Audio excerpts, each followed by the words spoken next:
Welcome. Thanks for joining me today. Today I'm doing a little preparation for Saturday or Friday night, the Rotary event. We're doing a braised short rib, a little Zoom cooking demo. Absolutely love them for Rotary International Burlington. Great fundraiser. Thanks to Clinton and his team, the Clinton Howell team, do an amazing job. Absolutely love it, and I think you're going to love this. This is one of my favorite dishes to eat and for sure to make. Now the problem is it's a 2-day event, or early morning of the day of. You got to prepare it, you got to get your things in place, and you may even be having a hard time trying to find the beef. So the beef is a short rib. The short rib is when the bone is actually connected to it. They call it a chuck flat or a flat. Without the bone, it's called a port. But if you go in looking for a braised short rib and you ask for a port, they're going to send you to the wine aisle because they may not know what you're looking for. It may be hard to find, but at the end of the day, chuck flat is what most people know it by, and that's why I explained that to you. Now, if you're still having problems, reach out to Clinton or myself. This coming Wednesday, I'll be doing deliveries out to the Burlington area. A few people have already asked for them, and I'm going to drop off a piece for those that ask. The cost on them, my cost is $20, and that's everything included. So, just reach out to Clinton or myself. We're happy to help out. We want you to enjoy this, and I assure you, you're going to love this dinner. It's one of my favorite.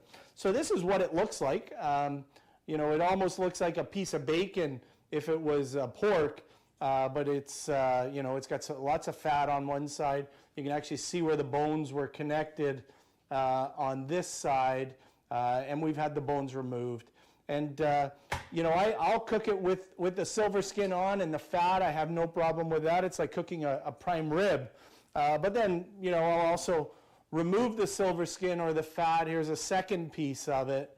I've got a few, because when I make this dish, I normally am making 4 to 8 of these at a time, because I'll cut them up and freeze them for dinners later on when I come home and I've had a long day and I need something for dinner, and I didn't prep anything. These are already prepped. We put them in a vacuum sealed bag, put them in the freezer, pull them out, and within 15-minute dinner's ready to go. Use the microwave because they're in a bag and there's sauce in. They're awesome. You'll love them. Little mashed potatoes, or however you're going to do them down the road, you'll absolutely love it. So listen, follow the instructions. I'm going to go through the instructions with you today. I'll show you how to braise it. I'll show you how to add the ingredients, and we're preparing the sauce, the braising of it. If you've got a Dutch oven, little stove top unit, great. Put it in the Dutch oven, close the lid. We're going to finish it off in the oven. And for me, I'm going to do it early morning, Friday morning. I'm going to put it in the oven probably around 7:30, 8 o'clock in the morning. I'm going to put it in low and slow. I've already browned it when we brown them on top, okay? So you brown it on top, do my prep, same day, then I'm going to finish it in the oven. Yes, I'm cheating. I'm a few days ahead. I'm making this for somebody else for this evening as well. So into the oven, early in the morning, 200, 250. I know the instructions say 3 hours, 350. You can do that too. That's if you're pressed for time and you don't have all day. And you don't have to sit there watching it. Let it just cook. 250 degrees. You got a thermometer. Check the internal temperature. Once the beef reaches 185 degrees to 200, it's good. Put the oven to 200. Leave it there for the rest of the day till we're ready to come and join us on Zoom. Then we'll finish it off from there. So let me get started for you. I'm going to walk you through the rest of the instructions on how to prepare your braised short rib. And what we're doing is called our mise en place, putting things in place, getting it ready to go. And I'm excited, and I can't wait to see you all. So here I have all my ingredients all prepped. I'm only going to use a little bit of the flour in the early on, and then later on in the evening when I'm making sauce, I'm going to add a little more flour then. And it's just to add to our ingredient, just to thicken it up a little bit as well. Today I'm going to use a Cab Merlot, but a Cab Sauv works just as well, if not better. I happen to like Enniskillen, just a little local winery, obviously out in Niagara. Great people. That's our Terra wines. Jackson Triggs, Kim Crawford, Ruffino. Great people, absolutely love them, and nice wine for sure. Okay, I've preheated my skillet around a medium heat on top. A little bit of oil just to pick it up and make sure we don't stick to the bottom. I'm going to cook that for about 8 minutes aside. I'm going to go ahead and do, you know, even the corners and the edges, and just want to get it nice and brown. This is our coloring process prior to, you know, braising it in the oven for a lengthy period of time.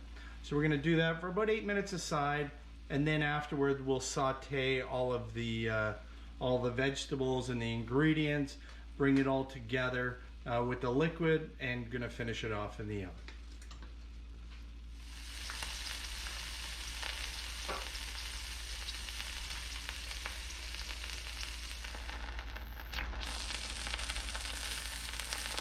So that's about 8 minutes on each side.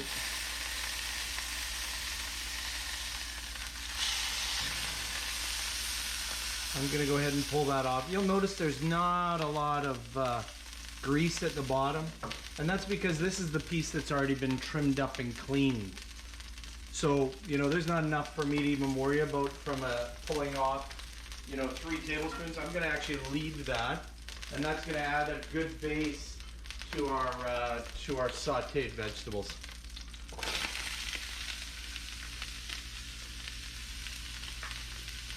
We're going to saute those for about 5 minutes. Again, medium to high heat.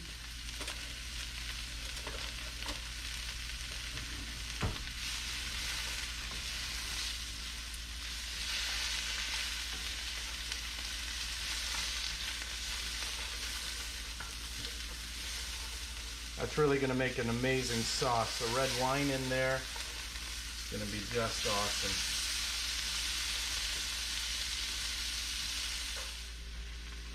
So we're going to add the flour and the tomato paste. It's about 1/3 of the flour. Oops. Oh, chefy. Look at that messy.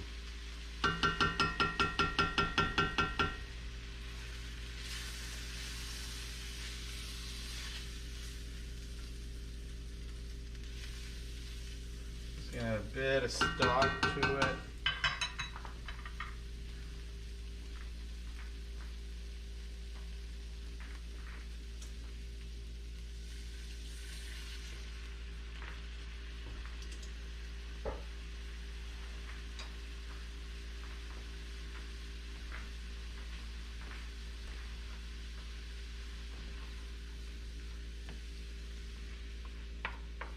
And medium-high heat.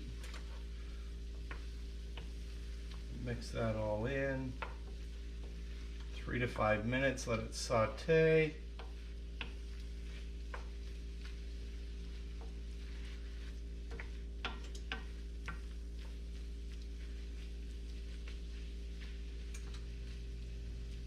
Then we're going to add the beef on top, along with the red wine. And we're going to let it simmer for about 25 minutes.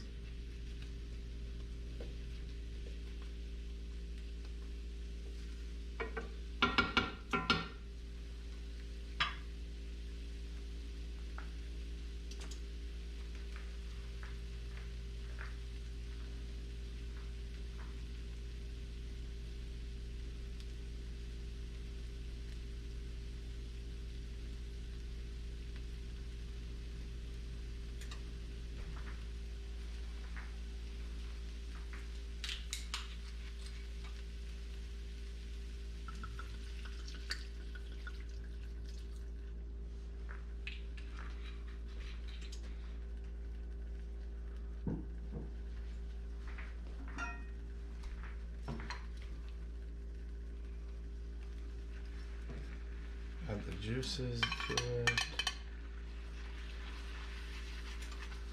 There we go. Oh, look at that. Oh, yeah.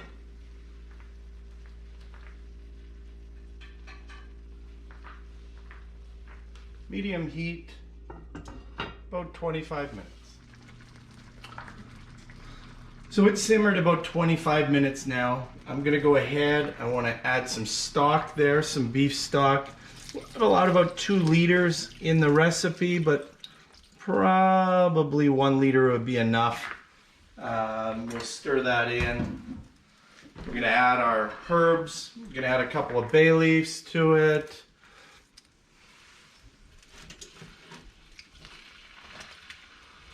That's a little bit too high. And we'll bring that sauce over. There we go, nice, very nice. The garlic, I've cut the garlics in half, just to open them up. Herbs, I even cut up the rosemary just slightly. And no sticks on any of the herbs. Let's just make sure we just get the leaves. And we're gonna stir that in. And there we go. Okay, all of my ingredients are in now. My herbs, my garlic, my beef stock, everything's in. I've let it simmer for about 20-25 minutes. Now I've added all the ingredients. I've let it boil for, you know, a good 5 minutes or so, 10 minutes. I'm gonna go ahead and put my lid on it, and I'm gonna throw it in the oven. Again, my intent, couple 200 degrees, somewhere in that neighborhood, and then finish it off just around dinner time. Keep an eye on it. Check the thermometer, make sure we're getting up to 185 degrees, and we'll kind of go from there. Well, that's it. Thanks for joining me today. Hopefully you've picked up on exactly how to prepare for Friday night. If you haven't, don't worry. I'm an email, a text, a phone call away. I'm here to help. Happy to help you out. Looking forward to raising some good money for Rotary International's great charity out in Burlington. And to Clinton and his team, as always, you do an amazing job. Clinton's been upgraded, just so we're all clear. He is now a master chef, even though he calls himself a sous chef. He's a master chef. And I'm excited to do this for him, with him. He's a good partner, and so is Rotary. Thanks so much. Can't wait to see you.